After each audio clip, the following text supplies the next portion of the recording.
नमस्कार दोस्तों, कैसे हैं आप लोग। उम्मीद करता हूं बहुत अच्छे होंगे।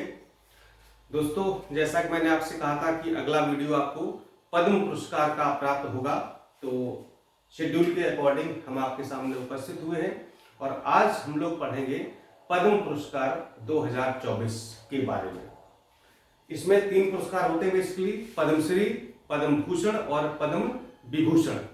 भारत रत्न का वीडियो आप लोगों ने बहुत लाइक किया, पसंद किया, अच्छे अच्छे कमेंट के लिए, इसके लिए आपको बहुत बहुत धन्यवाद। ठीक है, इनके अलावा भी हम आपको कुछ और वीडियो लेक्चर उपलब्ध कराते रहेंगे, आरओ से संबंधित जानकारी या मेंस की तैयारी कैसे करें। ठीक है, मेंस की क्लास भी हम जल्दी स्टार्ट करेंगे। पत्र लेखन वगैरह है, निबंध है, निबंध कैसे लिखा जाए, इन सारी चीजों पर हम लोग चर्चा करेंगे, विस्तार से चर्चा करेंगे। ठीक है, ताकि अभी से आप लोग मुख्य परीक्षा की तैयारी प्रारंभ कर दें। और अब ये दौर आ गया है कि आपको प्री के साथ साथ मेंस पर फोकस करना होगा, 100% करना होगा। नहीं करेंगे तो आप पिछड़ जाएंगे, जान लीजिए। ठीक है, क्योंकि 4-5 महीने का समय है। क्या करेंगे अगस्त तक, आप क्या करेंगे अगस्त में आपका प्री है। ठीक है, जितना आपको पढ़ना था आपने 11 फरवरी से पहले पढ़ ही लिया होगा।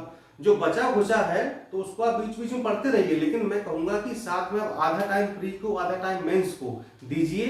क्योंकि प्री तो सिर्फ क्वालिफाई है, मेन जो मेरिट बनेगी, जो सिलेक्शन दिलाएगा वो आपका मेंस ही दिलाएगा। इसलिए मेंस पर फोकस आपको करना ही होगा।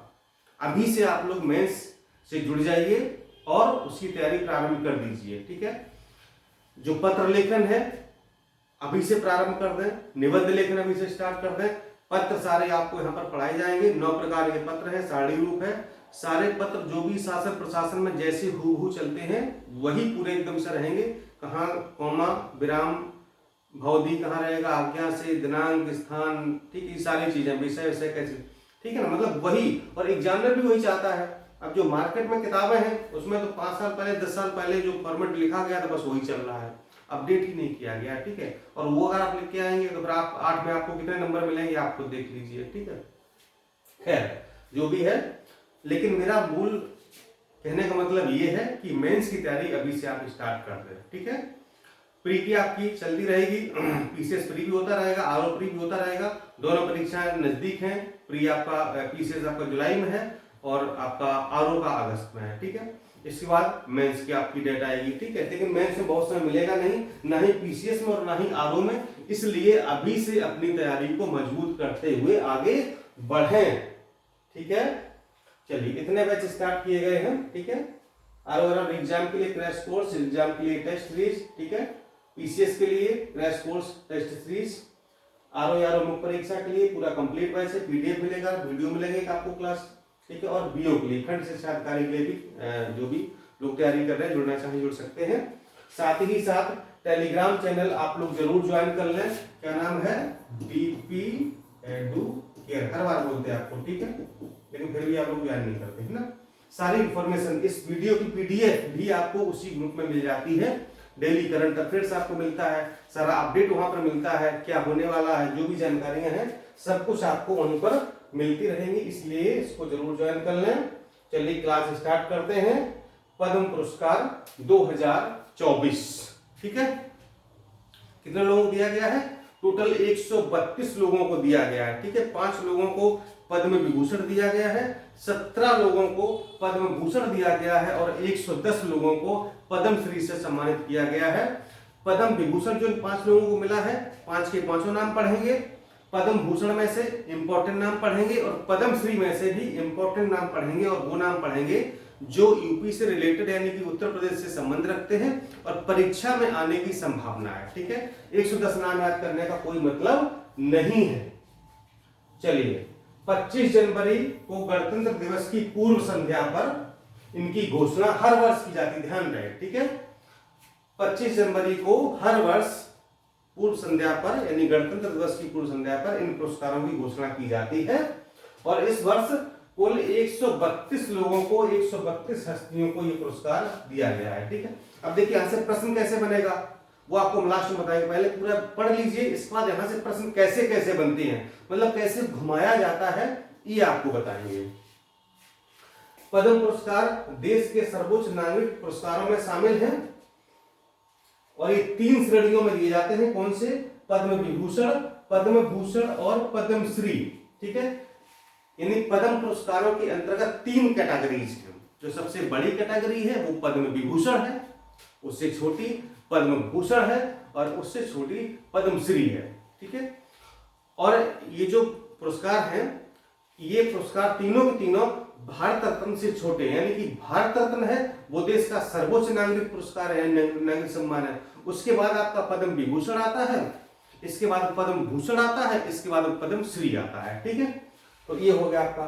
पद्म पुरस्कार विभिन्न विषयों गतिविधियों के क्षेत्रों में दिए जाते हैं, जैसे कला है, सामाजिक कार्य है, सार्वजनिक कार्यक्रम है, विज्ञान एवं अभियांत्रिकी है, व्यापार तथा उद्योग जगत है, चिकित्सा है, साहित्य है, शिक्षा, खेल, सिविल सेवा इत्यादि क्षेत्रों में। यानी कि इन क्षेत्रों में अगर किसी व्यक्ति ने विशिष्ट कार्य किया है, उत्कृष्ट कार्य किया है, कुछ ऐसा सामाजिक योगदान किया है जो समाज के लिए उपयोगी हो, महत्वपूर्ण हो, लोगों का भला हो रहा हो, तो ऐसे लोगों को ये पुरस्कार प्रदान किए जाते हैं।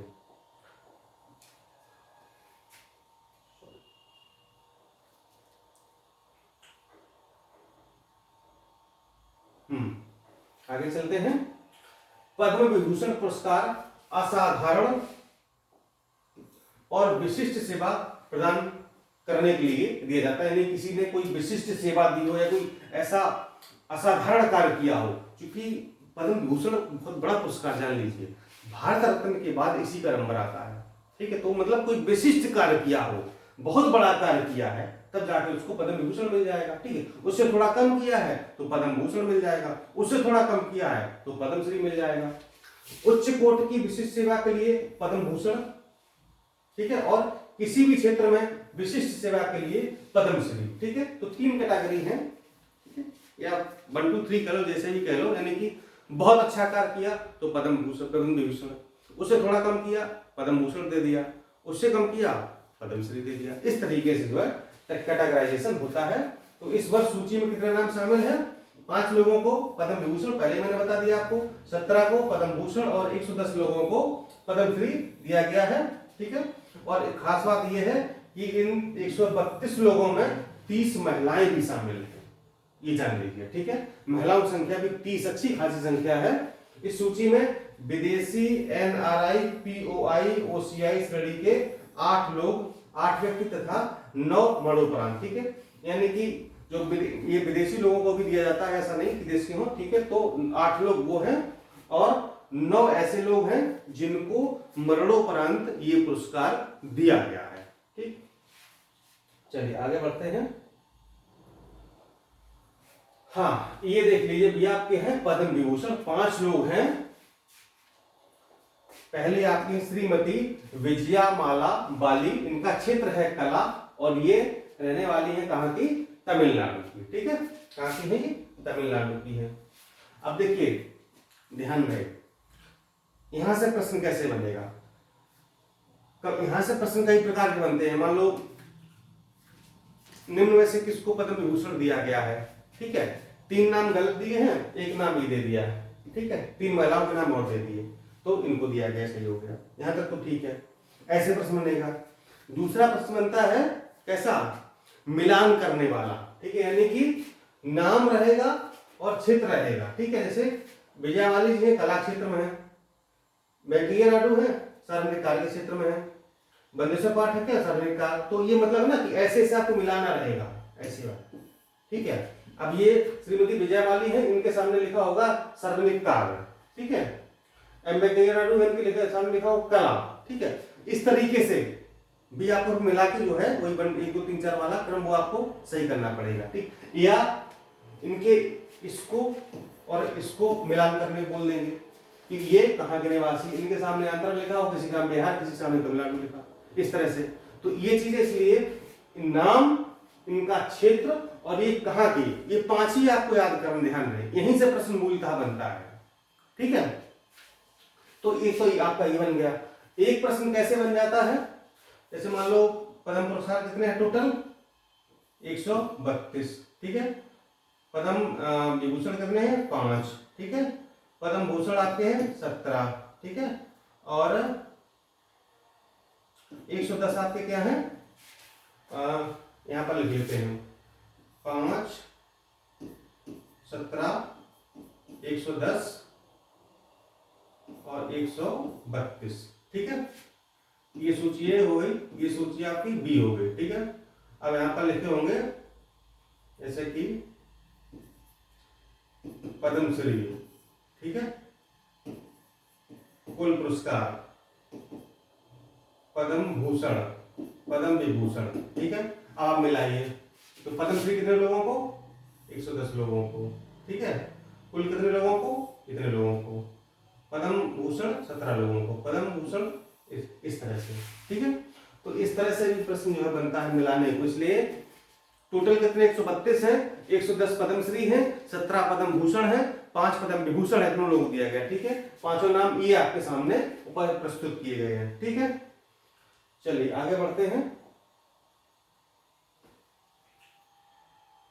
पद्म भूषण में कुछ नाम यहां पर हम आपको दे रहे हैं। ठीक है, ये पद्म भूषण के 7 नाम है। ये 7 नाम तो 17 टोटल नाम है, 7 नाम ही जरूर आप मेरी तरफ से याद कर लीजिएगा। ठीक है, सुश्री एम फातिमा बीबी मरणोपरांत सार्वजनिक मामले, मिथुन चक्रवर्ती साहब कला को, सीताराम जिंदल व्यापार उद्योग, एंगलियू व्यापार उद्योग, सत्यव्रत मुखर्जी मरणोपरांत सार्वजनिक मामले, राम नाइक सार्वजनिक मामले, ओलांचेरी राजगोपाल सार्वजनिक। ठीक है, ये एक बार थोड़ा सा नजर मान लीजिएगा, ये थोड़े इंपॉर्टेंट मुझे लगे कि परीक्षा में मान लो पद्म विभूषण से प्रश्न ना बनाया, पद्म भूषण से बना दिया। ठीक है, इसलिए इनको थोड़ा सा आप लोग देख लीजिएगा। और ऐसे ही हम आपको कुछ इंपॉर्टेंट नाम पद्मश्री के हैं, ये क्योंकि बेसिकली जो उत्तर प्रदेश से रिलेटेड है वो मैंने सारे दे दिए हैं। ठीक है, या मतलब कुछ और ऐसे इंपॉर्टेंट नाम लगे, मतलब मुझे ऐसा लगा कि इनको एक बार थोड़ा सा नजर मार लेनी चाहिए इन पर। ठीक है, थोड़ा सा इनको रिवाइज कर लेना चाहिए कि मान लो पूछ दिया गया तो हमारा प्रश्न गलत ना हो, बस ये थोड़ा सा ध्यान रहे। ठीक है, ये नाम है, 12 नाम है। ठीक है, तो इनको आप लोग जो है देख लीजिएगा। काफी नाम हो गए, 18 हो गए। अरे ठीक है, 24 बस इतने ही है। ठीक है, तो 110 में से 24 नाम मैंने निकाले थे, उनको आप थोड़ा सा देख लें। उत्तर प्रदेश के हैं उन पर आप ध्यान जरूर दीजिएगा। ठीक है, जो भी यूपी से रिलेटेड है। ठीक है, जैसे यूपी के ये देखिए चेंज हो गया, यूपी के हैं। ठीक है, मध्य प्रदेश के, या मान लो कोई विदेशी, कोई फ्रांस का देखिए है ना, तो इस तरह थोड़ा सा देख लेंगे, एक बार नजर आपकी चली जाएगी तो ठीक रहेगा, है ना। मान लो कभी कभी क्वेश्चन देखते ही दिमाग में क्लिक कर जाता है कि नहीं हाँ ये मैंने कहीं पढ़ा है, ऐसा होगा। ठीक है, तो जरूरी है। बाकी कितने लोगों को दिया गया है पद्म विभूषण, कितने लोग को, किस क्षेत्र से कहाँ रहने वाले हैं, ये आप लोग जरूर देख लें, तो आपका यहाँ से प्रश्न गलत नहीं होगा। ठीक है, बाकी इसमें से कोई बैच ज्वाइन करने के लिए आप इस नंबर पर 6393350769 इस पर संपर्क जरूर कर लें, व्हाट्सएप करके या फिर कॉल करके। ठीक है, कैसा लगा आज का वीडियो कमेंट करके जरूर बताएं, और किन टॉपिक पर आप वीडियो और चाहते हैं वो भी लिखें। नमस्कार, धन्यवाद।